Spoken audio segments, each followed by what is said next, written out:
Wallis Simpson's jewelry collection was as dramatic as her life, filled with secrets, love notes, and royal scandal. But what became of these magnificent pieces after her passing?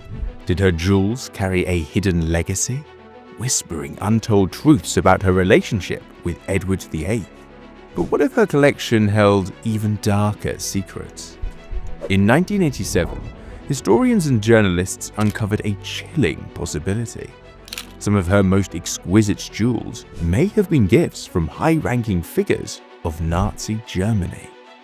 Could these dazzling treasures reveal a deeper connection between the Duchess and the Third Reich? And how did these jewels shape her controversial legacy? Let's dive into it. The love story of Wallis and Edward is one of great strife.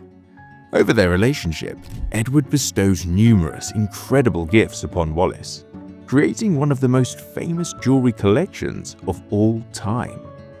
In fact, only a year after her death, Simpson's trove of jewels was auctioned off at Sotheby's for $50 million, or $120 million in 2025.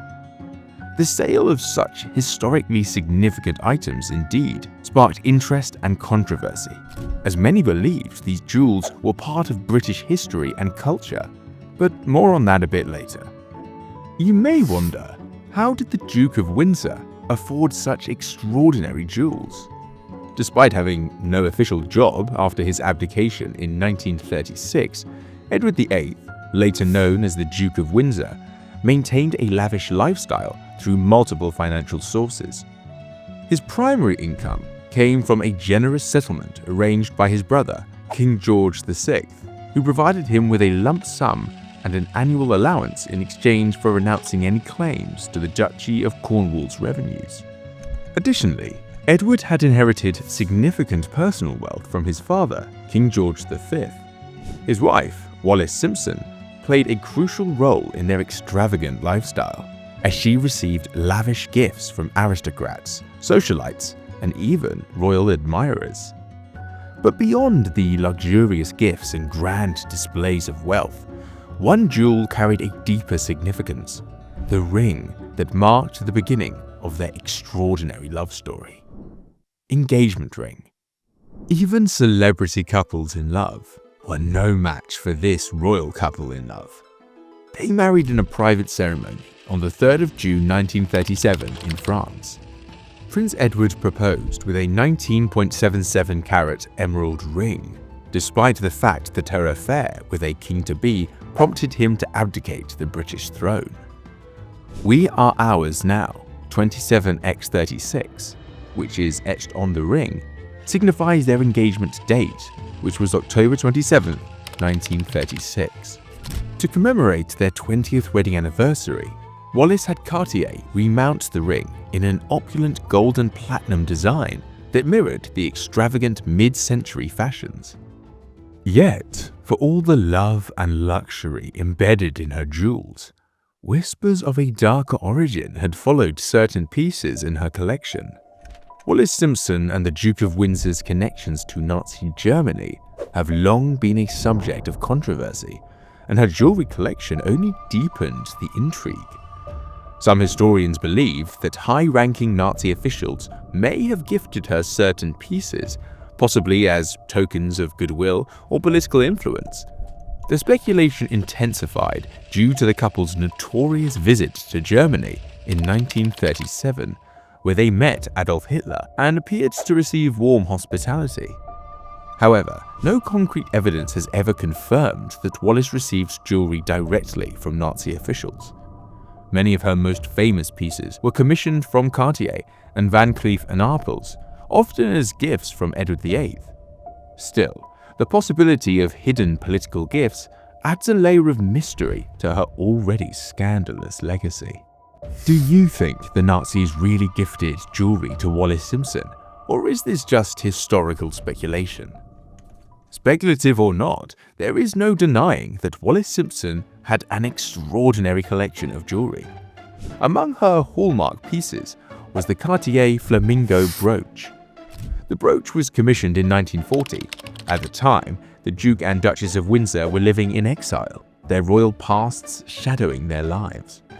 This brooch, which is made of white and yellow gold and is set with stunning jewels, shows a flamingo in motion. Its body is covered with diamonds, rubies, sapphires, and emeralds, and its beak is set with a cabochon citrine and sapphire. Its striking, sophisticated, and futuristic style exemplifies the Duchess's avant-garde taste, since she valued diamonds with vibrant, creative designs. After her death, it was sold at the legendary auction organized by Sotheby's in Geneva, where it fetched a record sum of almost $2 million. Wallis Simpson Ruby Parure. Another well-known item that has enthralled people worldwide with its beauty and elegance is the Wallis Simpson ruby set created by Van Cleef & Arpels. The first piece in this legendary collection was a ruby and diamond bracelet given to Wallis in March 1936. Determined to have Wallis crowned next to him as his queen, Hold Tight is thought to have been a personal plea from the king to Wallis, begging her not to leave him. It was a grand gesture of love, but also a bold statement. At the time, rubies were associated with passion, strength, and courage, qualities Edward needed as he faced exile from the British royal family. For Wallis Simpson's 40th birthday in June 1936, Edward, Duke of Windsor, commissioned a stunning ruby and diamond necklace. Like her ruby bracelet, the necklace bore a heartfelt engraving, "My Wallis, from her David, 19 VI 36. The Prince of Wales brooch. It is a remarkable piece of jewelry with a storied history. It features 3 ostrich feathers, a symbol of the Prince of Wales, crafted from pave set diamonds set in platinum. After Edward's abdication in 1936, the brooch remained with Wallis. Following her death in 1986, the brooch was auctioned in 1987. Elizabeth Taylor, a close friend of the Duke and Duchess of Windsor, admired the brooch and acquired it at the auction for $565,000. Following her death in 2011, the brooch was sold at a Christie's auction for $1.3 million.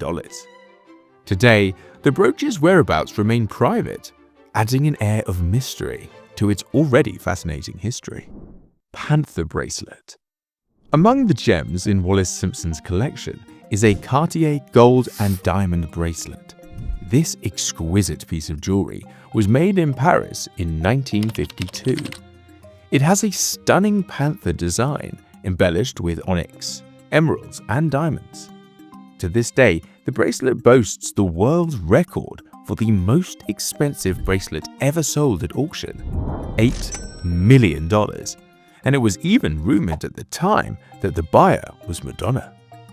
Yet, it was not the single great cat in her possession. One of her first acquisitions was the sapphire and diamond panther brooch, crafted by Cartier in 1949. Getting back to the rubies that suit her best, let's take a look at one more bracelet we can't skip today. Cartier Cuff Bracelet. A lavish, stiff bracelet made of rubies and diamonds by Cartier is yet another intriguing piece in Wallis Simpson, Duchess of Windsor's collection. A bejeweled Cartier bangle that the Duke of Windsor gave his wife, Wallis Simpson, on their first wedding anniversary in 1938. Emerald Necklace Tiara.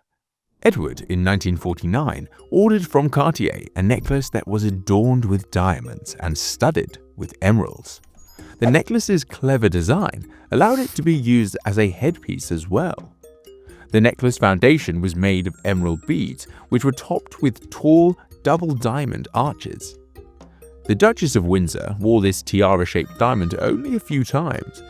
She is supposed to have told Princess Olga of Yugoslavia that, "A tiara is one thing I will never own," but the particular emerald and diamond diadem would probably be the closest Wallis would ever come to wear.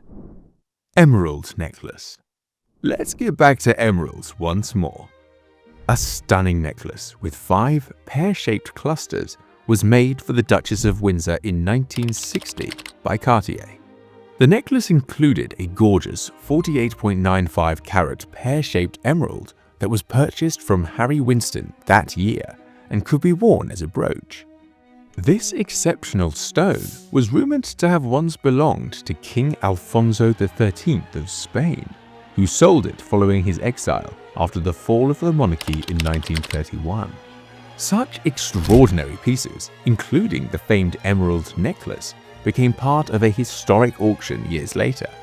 But why was Wallis Simpson's jewelry sold?